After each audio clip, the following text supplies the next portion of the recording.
Hi everyone, and welcome to Wild Apricot's Expert Webinar Series. My name is Lori Smith, Marketing Coordinator at Wild Apricot, and today we are thrilled to have webinar presenter Jeff Hurt from Velvet Chainsaw Consulting. In just a few moments, Jeff is going to tell us how we can revolutionize our meetings and events. But while we're waiting for other people to log in, I just want to go over a few quick technical details.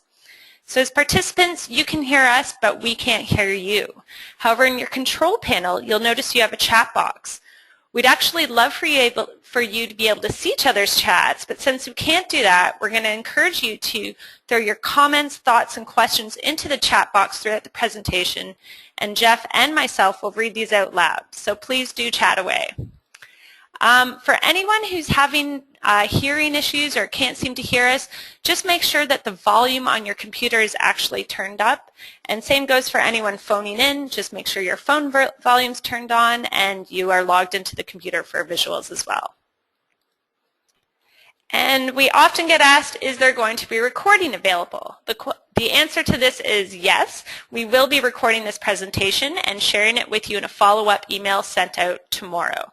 You can also find the recording and presentation links on our website under webinars, our YouTube channel, and the presentation will be available for download on SlideShare.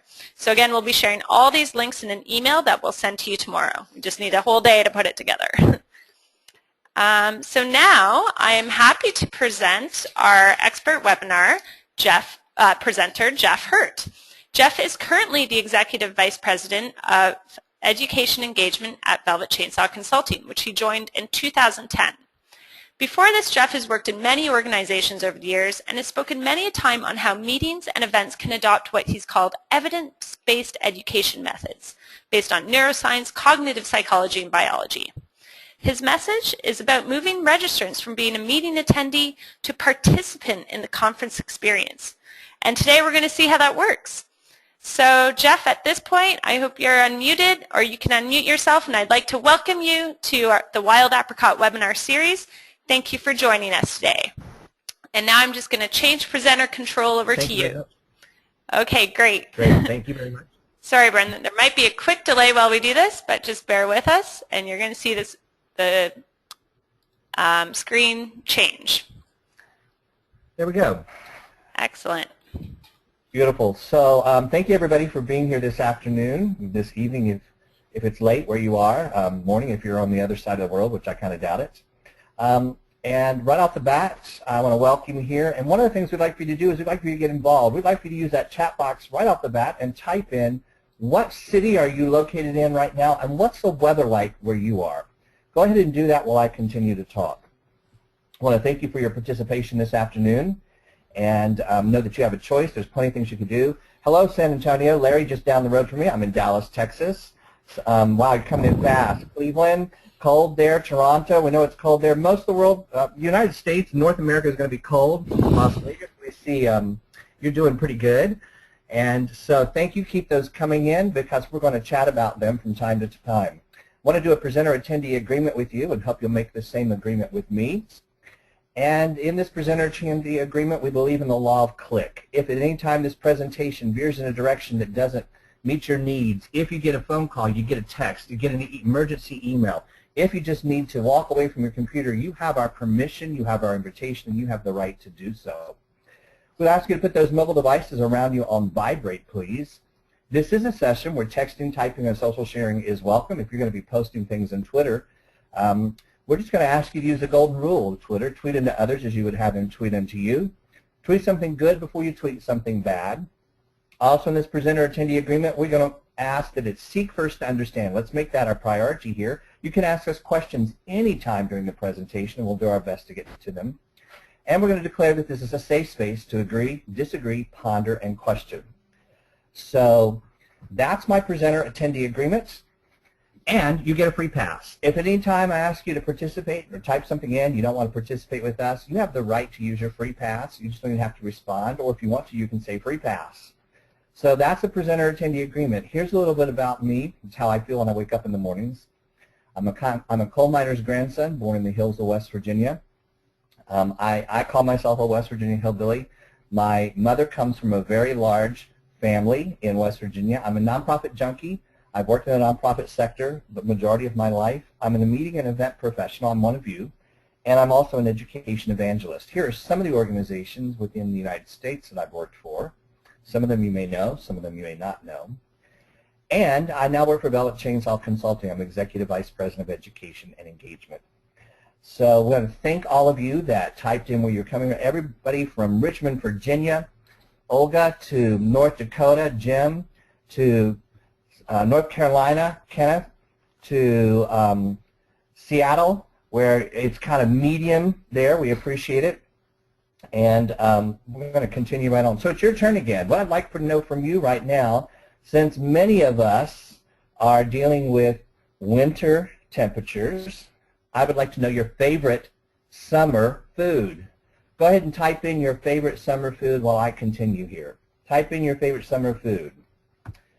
Tomatoes, love it. Watermelon ice cream, mango, strawberries, lobsters. Lobsters, wow. Lots of watermelon. Barbecue chips, that's interesting. Barbecue, yeah, would assume that. Grilled pizza, Amy, okay. Lots of watermelons, ice cream. There's another lobster, Cindy, okay. Appreciate it. Basil pesto, that one sounds great. Sour cherry pie. Patrick, I'm with you. And the New Zealand, it's summer there, and you're having cherry tomatoes, Jackie, glad about that. Emily, fresh salads, barbecue ribs, ceviche. Anthony, I'm with you. And Tom is just licking his lips. So let's continue on. I'm going to skip this one. Here's what we're going to talk about today. We're going to identify and assess 6 big conference, meeting, event disruptors. I'm going to use the word conferences a lot. It also applies to meetings and events. And we're going to discuss effective function of content in education programming or in meetings or in your events. And we're going to explore the evolving role of the speaker in 21st century meetings, events, education. What is the role of the speaker today? So those are called my learner outcomes. By the time we finish with this presentation, I hope you'll be able to do those things. I want you to take a look at those 3 things. I'd like for you to read them. I'm going to give you a couple seconds here on this screen. Then I'd like for you to type in which one of these 3 interests you the most. Which one of these 3 interests you the most? We have a couple that have already come in, number 3s and number 1s. Speaker roles, number 2s is important to some folks. Lots of 3s, 2s, and 1s. Okay. We have some people who are saying 1, 2, and 3, as well as 2 and 3. Some people are saying several of them. Right. Just kind of watching what's coming in here to gauge. So it's kind of all over the board. Some more 2s and 3s. Appreciate that. And all right, number 3. Susan, thank you. Okay, so we're going to move right on. So why would this presentation be important to you? What's in this presentation for you? Well, the disruptors are coming. The disruptors are coming whether you want them to or not. And you can play the role of, you can either cause these disruptors to happen in your meetings and events or conferences, or you can fall victim to them. And hopefully this presentation will help you prepare for those disruptions. So here's my next question for you. I want to ask you to type in your answers. I'd like for you to define hacking. And why do you think meeting hacking, conference hacking, event hacking is important? I know this one's a little odd for you. Why? What do you think about hacking? So type in some responses here. Type in what you think might be some responses. And Lori, this time I'm going to turn it over to you and let you give us some responses that people are putting in about what they think about hacking and why it might be important to a meeting. Sure. Can you hear me here? I'm seeing Yep. creative problem solving and experimentation from Rob. Hacking is playful experimentation with the status quo. That's from Curtis. That's a good one. Use of devices from James. Hacking is going where you are not invited. Good one, Donald. Hacking, solving problems in a new way that is outside the norm. These are all really good ones. Listening to the attendees' agenda, not the presenters or the conferences. That's from Robert. I think that's a great one. And how about derailing the discussion for other purposes? What do you think, Jeff? Are those pretty good? Yeah, those are pretty interesting. There's also some who are saying, I've never used the term hacking used in this context. And I would say that, there's a great blog that I like to go to that's called Life Hacks. and it's workarounds, things that we can use to work around in our life to be more productive, more resourceful, have a more successful life. So, we may have the perception of hacking from a negative term. So let's just talk about this term hacking for a minute. And the term that we're going to use it today, hacking is anything that increases your value or your ROI. Think of hacking in this way. Anything that increases your value or your ROI, anything that creates attitude, behavior, and skill change. Anything that creates attitude, behavior, and skill change.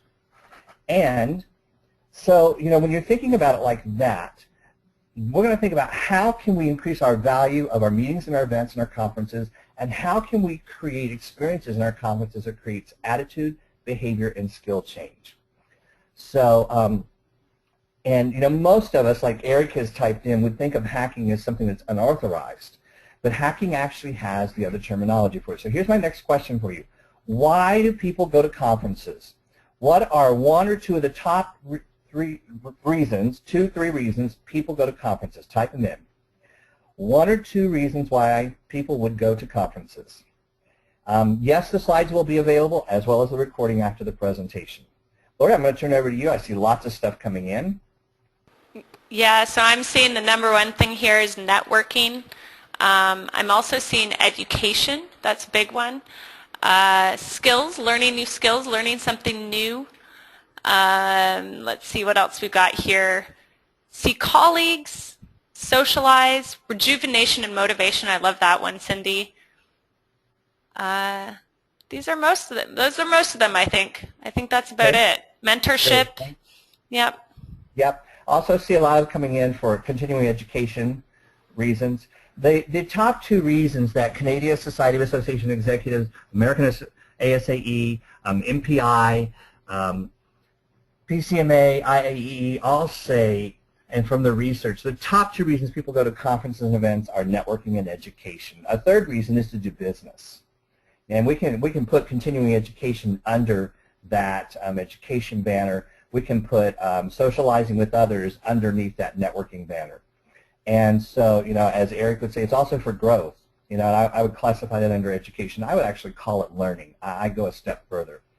And so education and networking are the top two reasons why people go to conferences and events. And what's interesting to me is if education and networking are the top two reasons why people go to conferences and events, how much of our time as meeting professionals, event professionals, do we spend on improving education and networking?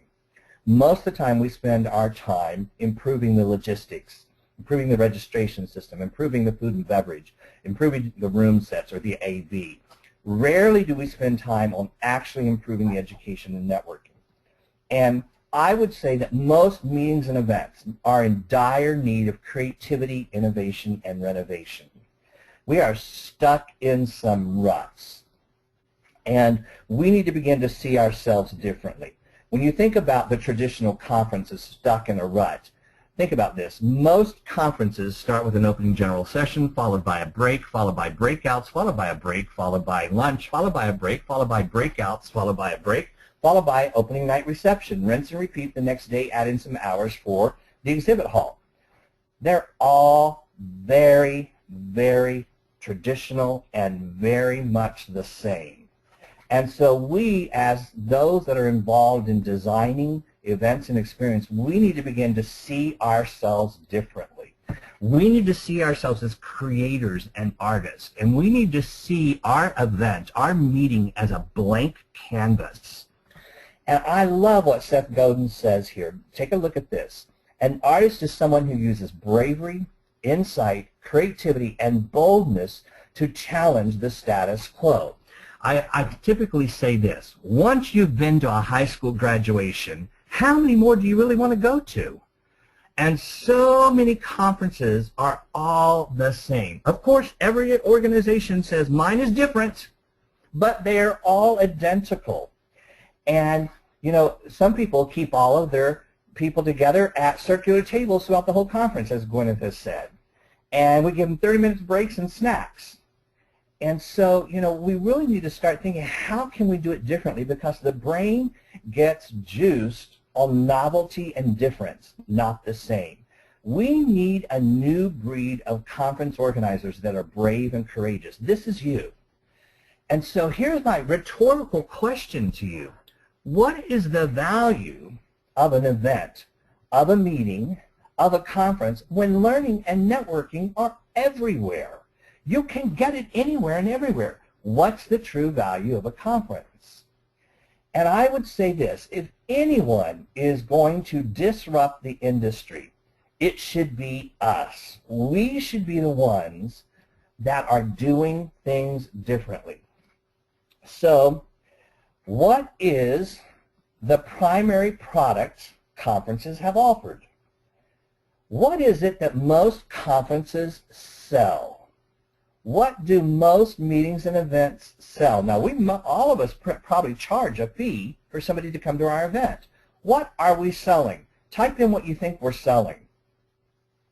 What are we selling?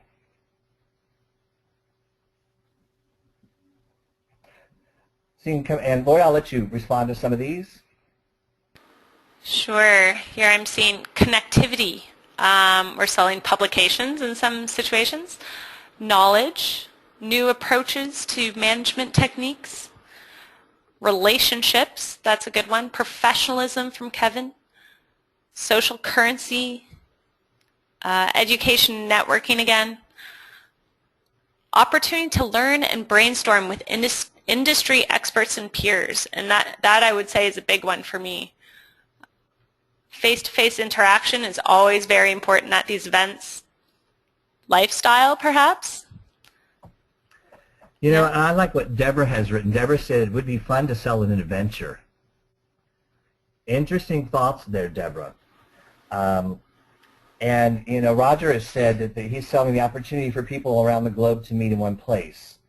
And, you know, it's interesting when we start talking to millennials, they often will say, I don't have to gather someplace to be with one another. We can all meet in the same place online. I like to say meeting online eventually drives you to want to meet face-to-face. So let's keep moving on here.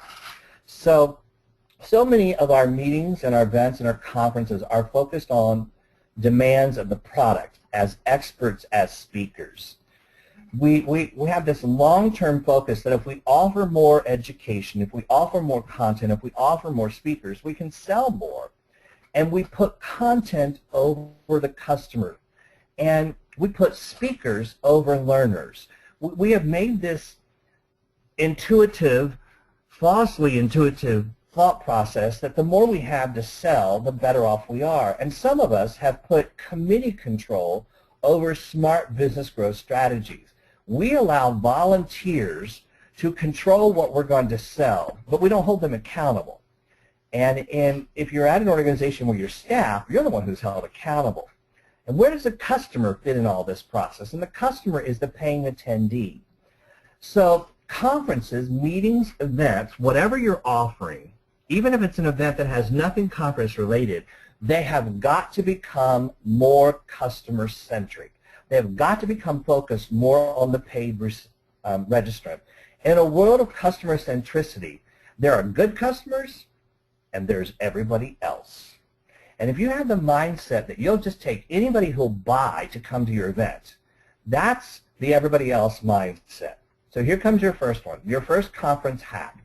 If you really want to have a successful conference, meeting, or event in the future, you need to identify your top 3 to 4 target markets. Who are the top 3 to 4 target markets that you should be going after? And then you should be programming your conference experience for them. You should focus on serving them first. Too many organizations try to be all things to all people. Too many nonprofit organizations try to be all things to all of their members in a conference that they're trying to make money at, or at a conference where they're trying to further the mission. And the key to profitability is really focusing on the top 3 to 4 targets. And there's a great comment that's just come in. Even if your conference is free or your event is free, the customer centricity is still the focus. The end user needs to be valued. It needs to be the first thing you think about. So let's continue on here. So I would like for you guys to type in what some of your events, meetings, and conferences look and feel like. Tell us what they look and feel like. What does your meeting or event look or feel like? So we're going to give you a couple seconds to type in what that is like for you. We have luncheon with a speaker. Feels like a classroom. Cattle going through a trough, okay, it's a happening. Sessions with breakout sessions. Slow-moving business. Too much sitting. A lot of sitting. Half-hour networking, half-hour of education. Feels like a collage of content. A formal event including cocktails, auctions, etc. 3 speakers. Stuck in a rut, boring. Big networking event, fun, food, dancing, and drinking. Keynote, disconnected from tactics. A bunch of introverts who don't know how to socialize. Fireside chats. Wow, these are all over the place. Lloyd, did anything jump out at you? Sorry. I was just noticing, yeah, the 3 speakers one day and 3 speakers the next, and then repeat. So it tends to be the same format over and over again. It's definitely been my experience as well. Other people here are saying irrelevant speakers, one big session and then breakouts after that. It's pretty predictable at this point. Party atmosphere in the beginning, I like this one, and then a lot of sitting after that. So a lot of them feel very much the same, and even those that don't have the education element, that may be strictly network or maybe a fun experience, they tend to get very predictable. So a lot of our meetings, our events, our conferences are really stale and predictable. And the traditional conference experience or the traditional meeting experience is the attendee is a passive consumer.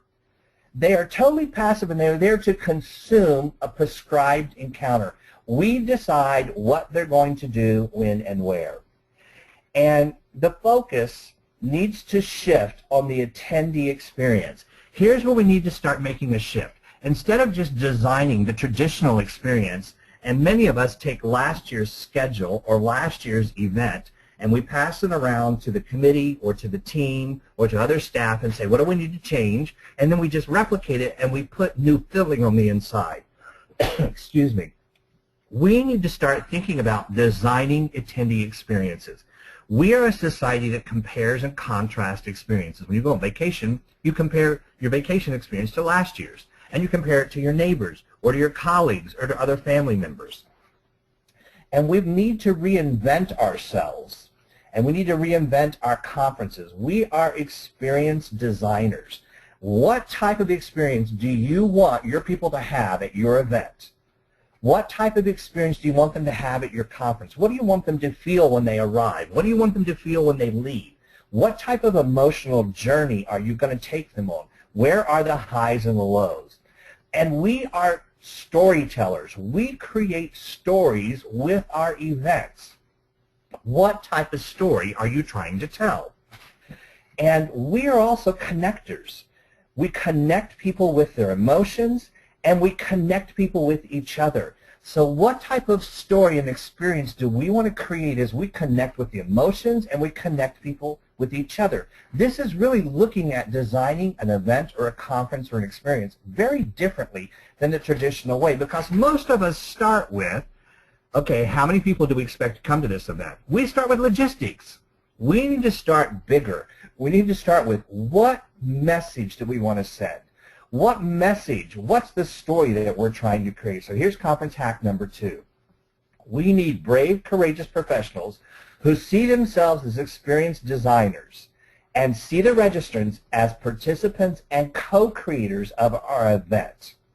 Not just consumers, but they get to participate and they get to co-create.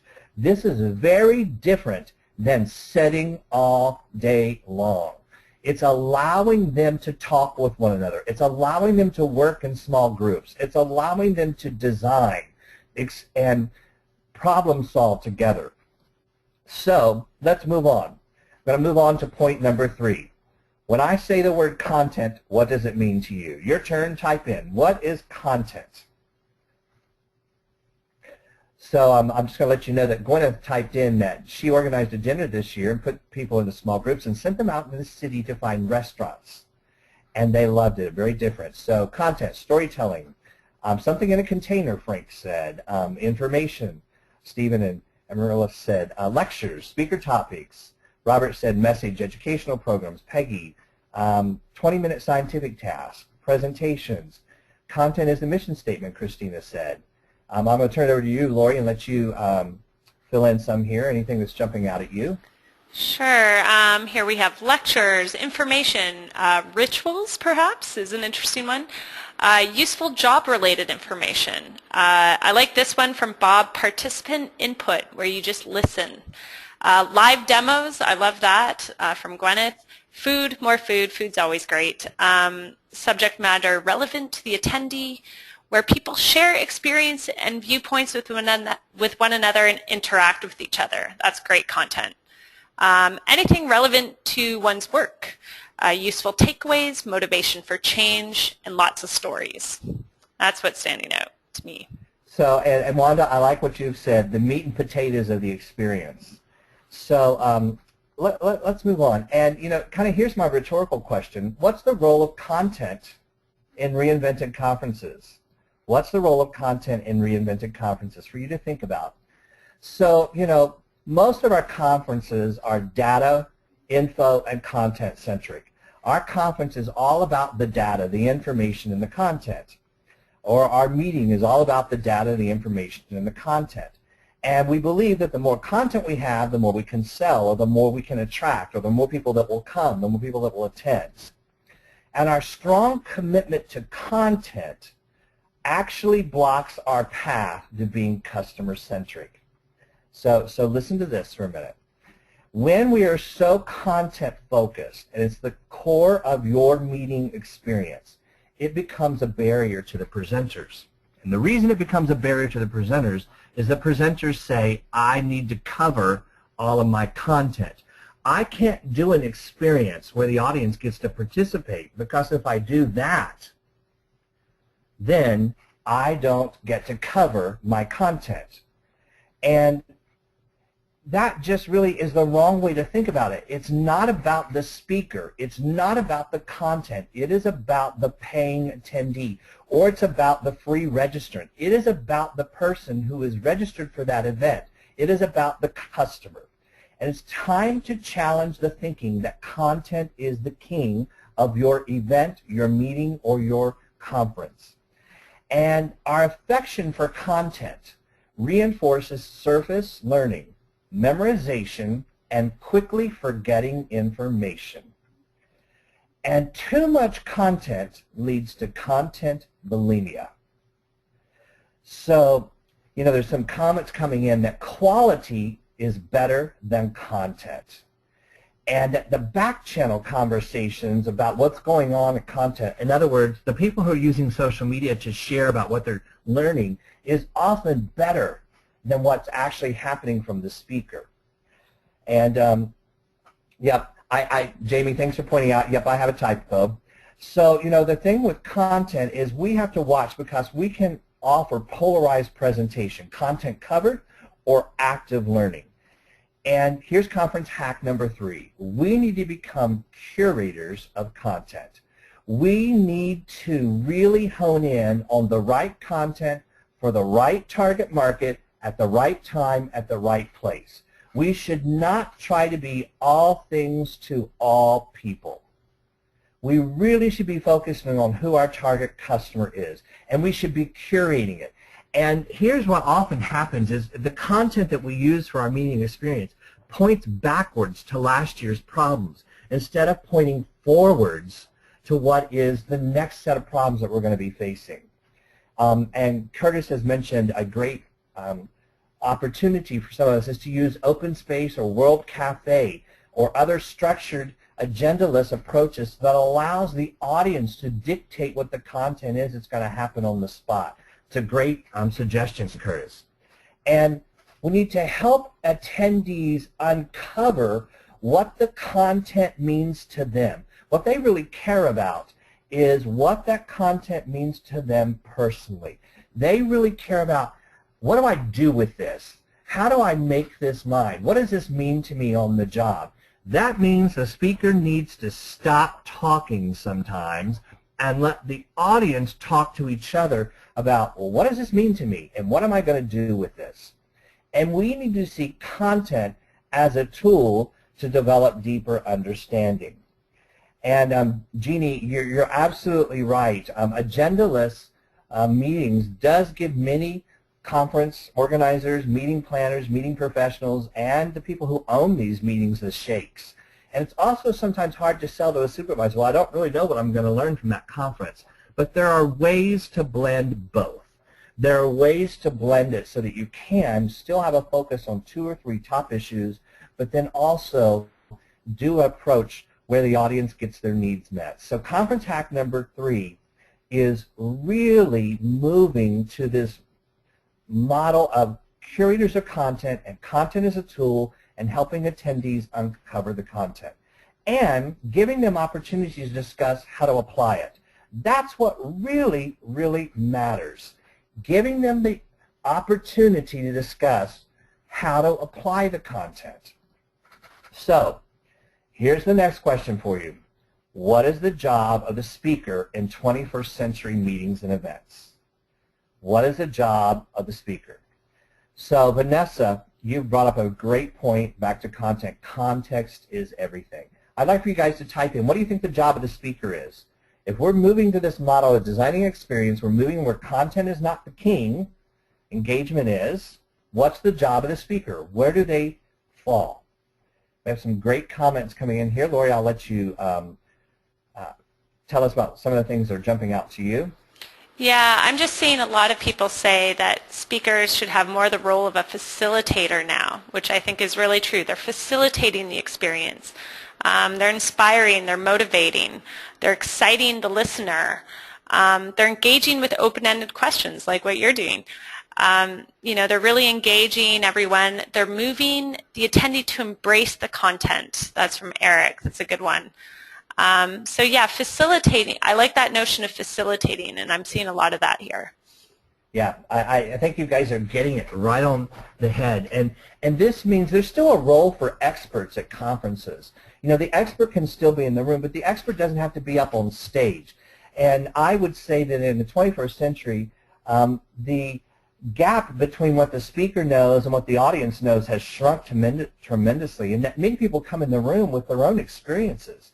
And how ludicrous for us to think that the person up on stage has the divine appointment to be the speaker and that everybody else doesn't have anything to add to that message. So facilitating is truly the role that we want to move to. We need to move away from seeing the speaker as a dispenser of information and knowledge. That model is obsolete. The internet is the best dispenser of information. And you know, the web dispenses it better than anybody else. So instead, we need to see speakers as facilitators of learning. Not the sage on the stage, but the guides on the sides. And not to be talking at an audience, but to be engaging the audience to talk with each other. I like to say that in the 21st century, we've moved away from where we just want performance, production, and pageantry at an event. We want participation as well. Sure, there's some people who want to be anonymous and just want to be passive, but the majority of us want to be involved. We want to talk about it. And so we have to figure out how to help our speakers do this. And it means less telling from the stage and more discovery by the participants. And like you've said, it means the speakers move into asking some really interesting questions. They can still give 10 or 15 minutes of content, and then let the audience wrestle with it, push back on it, pull it, shove it, throw it up on the wall, discuss how to use it, disagree with it, agree with it. Let them wrestle with this content and see what they make of it. And this means transition from delivery of information to learning design. If you plan education for any of your meetings or you help facilitate the education for any of your meetings and events, this is the one takeaway I hope you get. Learning design is more important than delivery of information. And what learning design means is what is the audience going to do during the presentation. If the audience is going to sit and get, as we would say in Dallas, Texas, then they're not going to learn much. And instead, we want an audience that's going to rest and digest the content.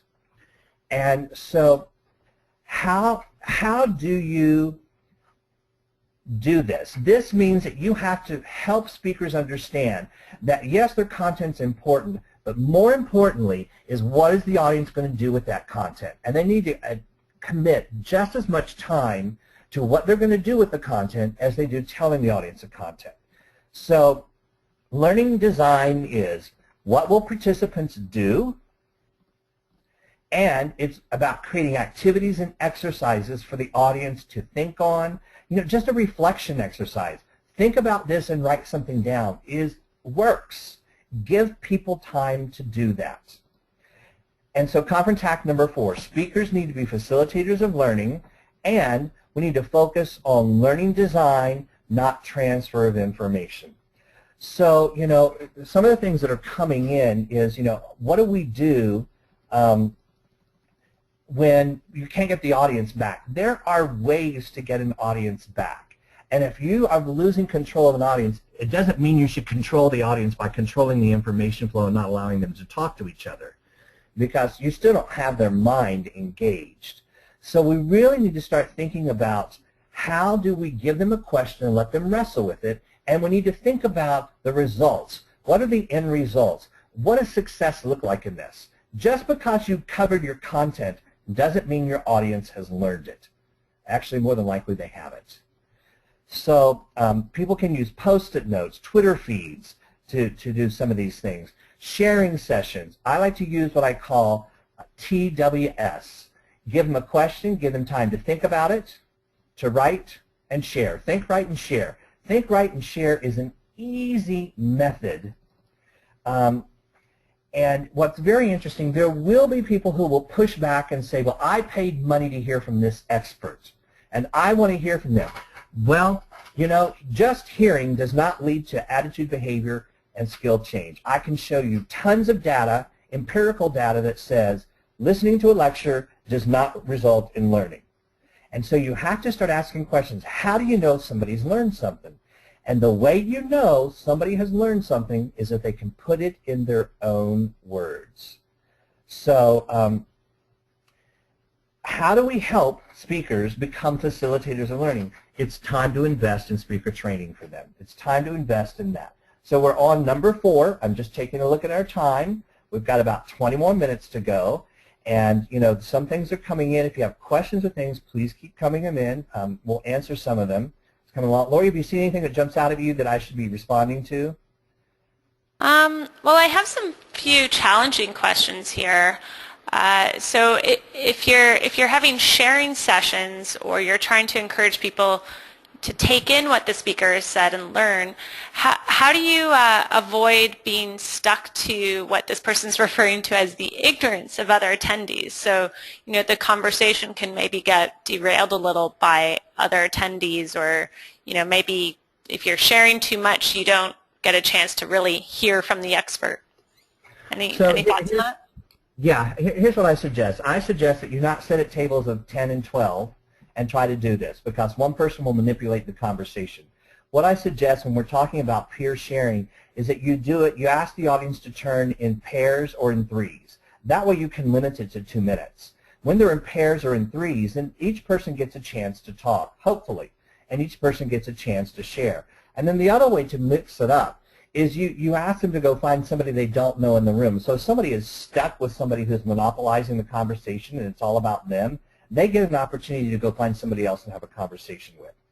And it's really about you thinking. And the other thing to do is maybe just do some reflection exercises where you just ask people to think and write something down, and you don't debrief it.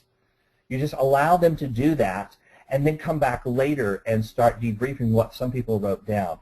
And you actually can put time limits on it. Say you're going to get 30 seconds to tell your side and put a time limit on it. Go time, and say now it's the turn for the other person to share their side. And that way you can help move that. Anything else? Yeah, those are really good tips, Jeff. Thanks. Here's something from Cindy. if you pay a speaker big dollars to come and speak, which I think a lot of us do, and you're really hyping up the speaker and the content, how do you let them know you want this type of presentation and not the regular, speak to thou audience?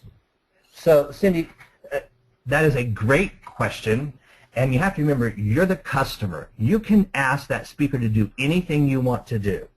And I have been hiring speakers for years, and back when I was planning meetings and events and associations, the speakers I hired had to do audience participation interaction or I would not secure them. It was part of our agreement. And it was a conversation that we held right up front in the negotiation phase.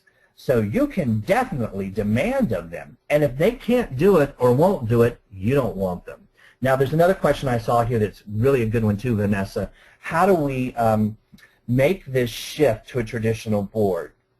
And how do you help them understand, because the boards all believe in the expert model? It's a very good question. And Vanessa, what you start with is saying, how do we really know the audience has learned anything from this? What do we know is learning? And the research shows that learning requires actually 4 things. You have to be able to think about it.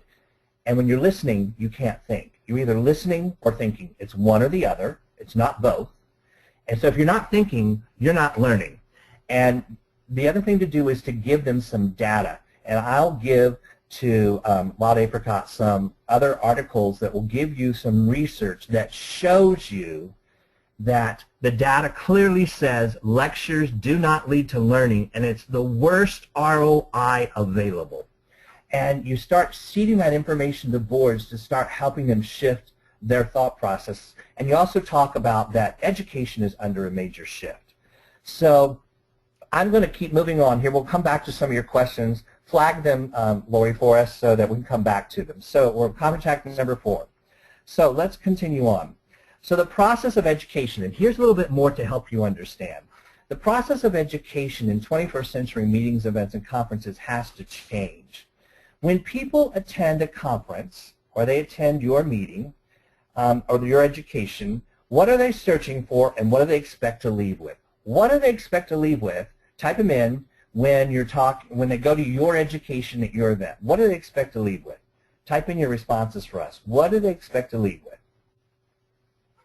What do you think they're going to, so wait for some answers from you, and Lori, I'll let you share some. When they're going to education, what do they expect to leave with? Wow, No seeing idea? lots Go ahead. here. Yeah. Go ahead. Tools. I saw tools from Vanessa. I think that's a good one. New professional friends. Sometimes a certificate. A better way to do their jobs. And that went along with some practical tips. Contacts, takeaways, informational takeaways, new friends, new ideas, good memories. That's a great thing to leave a conference with. Reference materials. I think handouts are important. Recognition. Oh, and here's a great one from Mary, paradigm shifts. So that's the really tapping into the learning you're talking about, Jeff. Okay. Yeah. So, many of you have some great ideas here and what people are expecting to leave with when they attend conference education. And I would say they actually expect to leave with relevant takeaways. So this is what's called the learning chain. And this is a pyramid, and I want you to see, we're going to start at the bottom. You have to have something at the bottom of this pyramid before you can get to the top of this pyramid. And so here are the things that go in this pyramid. They're not in any order: information, wisdom, data, knowledge, and understanding. And one relies upon the other. And what's very interesting is when we start putting these within the pyramid, and this is done from research, it's called the DIQ chain, D-I-K-U-W. And D goes at the bottom, I next, K-U-W. So you can see what goes where. You have to have data before you can have information. Before you can have information, you have to have knowledge. And, you can only have knowledge after you have information and data. Then understanding comes from the knowledge, and wisdom comes from the understanding.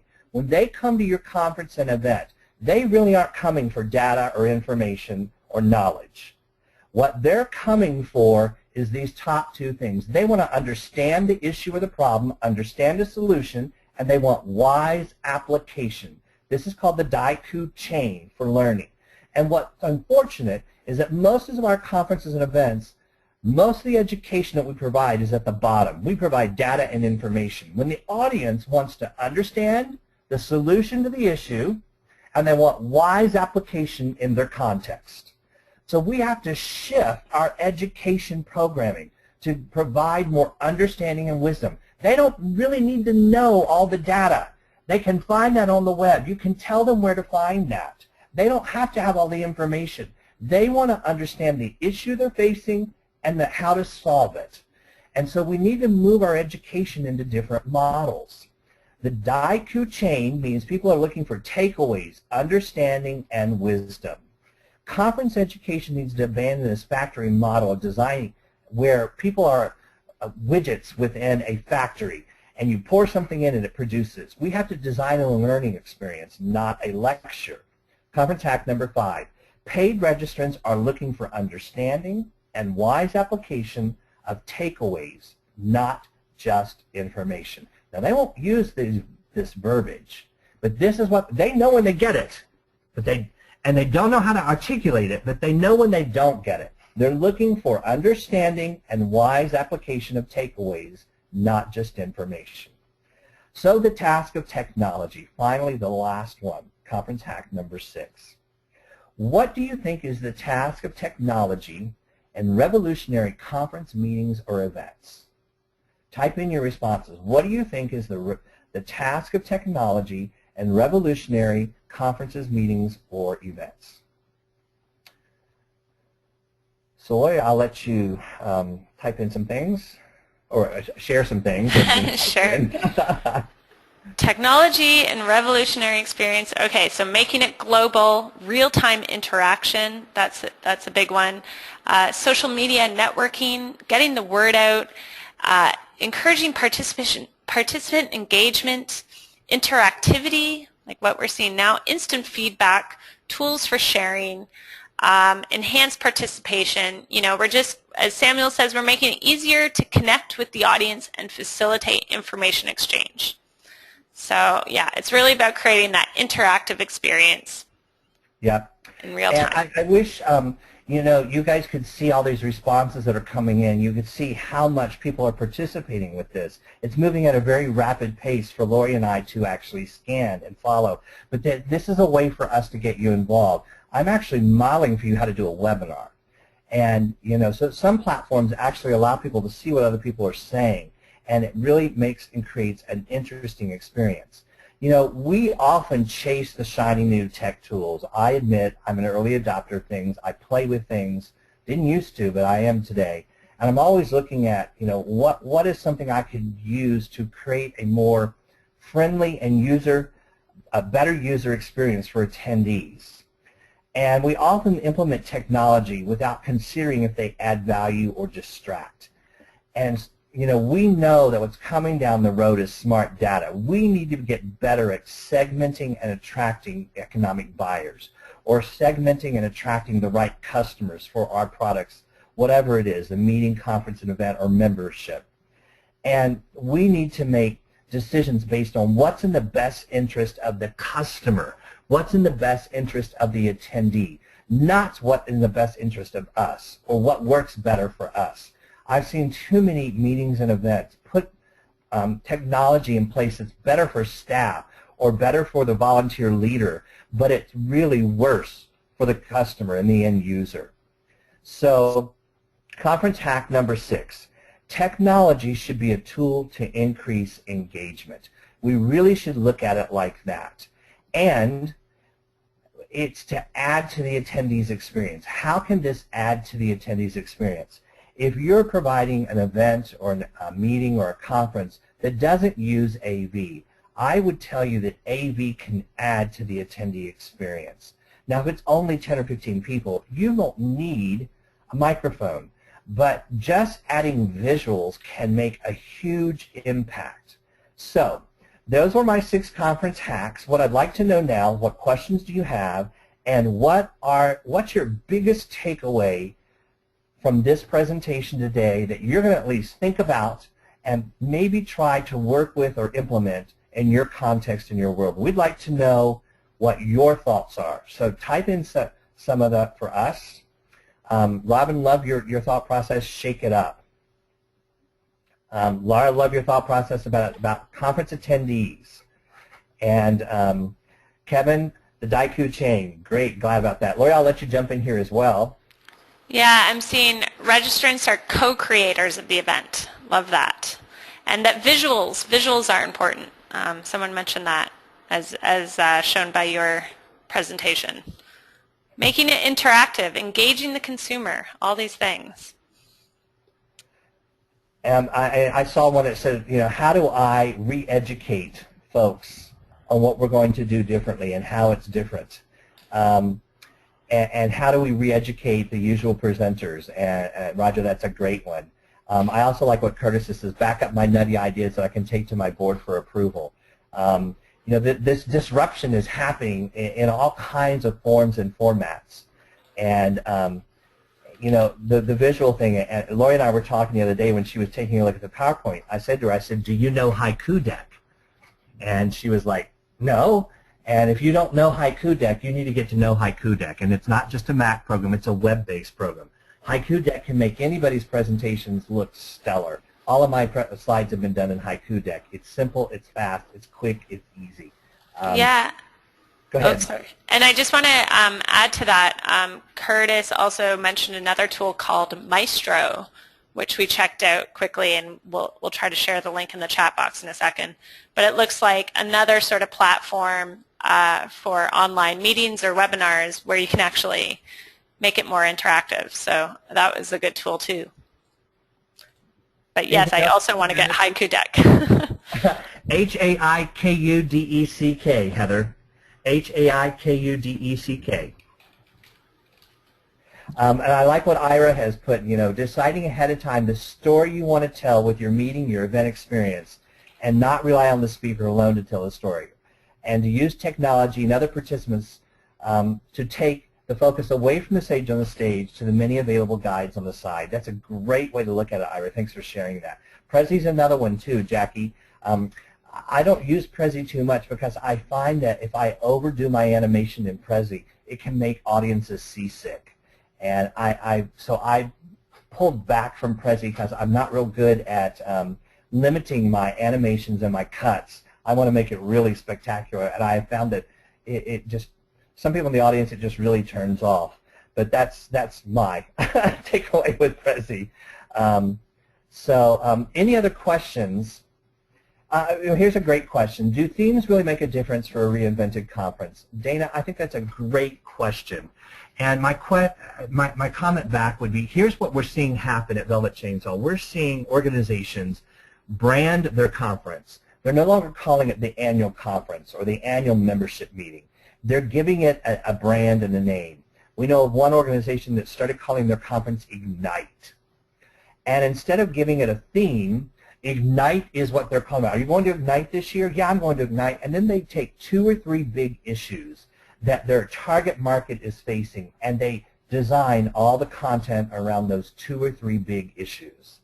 So they're stepping away from themes, but they're using a brand to create a unique experience. So that's kind of my thought process. Go ahead, Lori, do you have some questions for me? Yeah, I think this is a good one from Amelia. How do you know what are the good questions to ask participants that will actually generate them the right dialogue and, create the right questions in their heads so that they learn? Amelia, that's a great question. So an easy question that's easy for anybody to use is, okay, what are you thinking about this? How does this feel with you? What's your thought process with what's being said so far? What are you going to do with what's being said? Are you going to push back? You're going to agree? You want to stay away from closed-ended questions, yes or no, but you want to use open-ended. So how do you respond to what the speaker is saying? That's an easy question, and it will usually lead to some deep dialogue. Another good question is, what's one thing that you're going to take away from this and try to apply? And another thing I'll do, Lori, is I'll give you a list of questions that will help guide some of these conversations that you can give to these folks that they can then give to their speakers. That would be great. Yeah. Sure. Any other questions there? Yeah, here's another good question. So you discussed revitalizing content. So how can you revitalize the networking events? You know, that's a really good question. And too often our networking events are based on speed dating models. So how many business cards can you get? And we need to reinvent the networking experience as something that's a much deeper level, where people are making authentic, deeper connections and not just really fast experiences. And something that I did years ago, I took a networking dinner and recreated the whole experience so that it became the breakthrough dinner experience. It was completely facilitated with fun type of things. The people would come in and have to identify a problem that they were looking for a solution. And then the whole dinner experience slowly unraveled with this unique experience, such as either or, hors d'oeuvres, and the taking a look at the wine list, W-H-I-N-E, all the reasons we whine, why we can't do something, and then having people help us get over our wine list, and a variety of things like that. So it's really stepping back and looking at how do we design a networking experience that's different and not just rapid pace with people changing business cards. Some of the most simplest things I've seen done is name tags. And on the name tag, it has their name, and then it says, I'm an expert at blank, and I'm looking for help with blank. Now, what a great way to create a unique networking experience. As people are walking around going, oh, you're an expert in this? I saw somebody on the other side of the room who's looking for help on that. Let me connect you. Or really, tell me more about that area that you're an expert in. Or I need help in this. Who can help me? And so that's another way, quick way, to change the networking experience. We have about 2 or 3 minutes. I want to be cognizant of the time. Lori, I'm going to leave it up to you whether we take another question or you want to move on to the next phase here.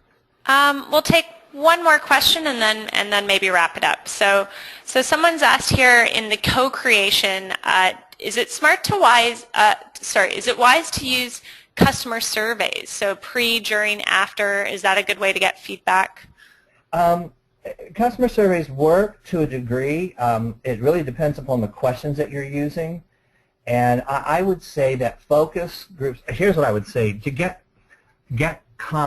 information before the conference begins or the meeting begins, call 5 or 6 people. 5 or 6 people that you know are leaders in the group. And what's going to resonate to the top, they're all going to have similar issues that are going to come to the top that you can design your conference experience around. And then I really believe in the reinvented post-event survey. Too many of our surveys are biased in favor of the speaker, and we're not asking the right questions. That's another webinar at another time, but it's all about really asking about their learning and what their takeaways were and whether or not they learned enough to put it into practice. Oh, sorry, I was on mute there. Yeah, these are all fantastic takeaways, Jeff, and I think we should wrap it up there. And I do want to let people know, Jeff, if you could throw me back presenter control. Oh, that's right. Yeah, will do. I just want to let people know, someone asked, you know, what can Wild Apricot do about this? And we do have a new thing called our Small Membership Advisory Community, where we do monthly call-in sessions to discuss some of what's been discussed in these expert webinars more in person. So I'll send a link to that in the follow-up email along with the recording and all the other resources that we've mentioned, some of the tools, everything. It'll be all summarized for you. But these smaller group sessions are a great way to actually talk with one another. And Jeff, after watching your presentation, you've actually given us some great ideas about how to facilitate these sessions a lot better. So thank you. You've already revolutionized our events. So thanks everyone again for joining. I also just want to let you know about our upcoming webinar on March 18th. This is with Allison Fine. Allison is most known for her work in social media. She's the author of a best-selling book called The Network Nonprofit. You should read it if you haven't. It's great.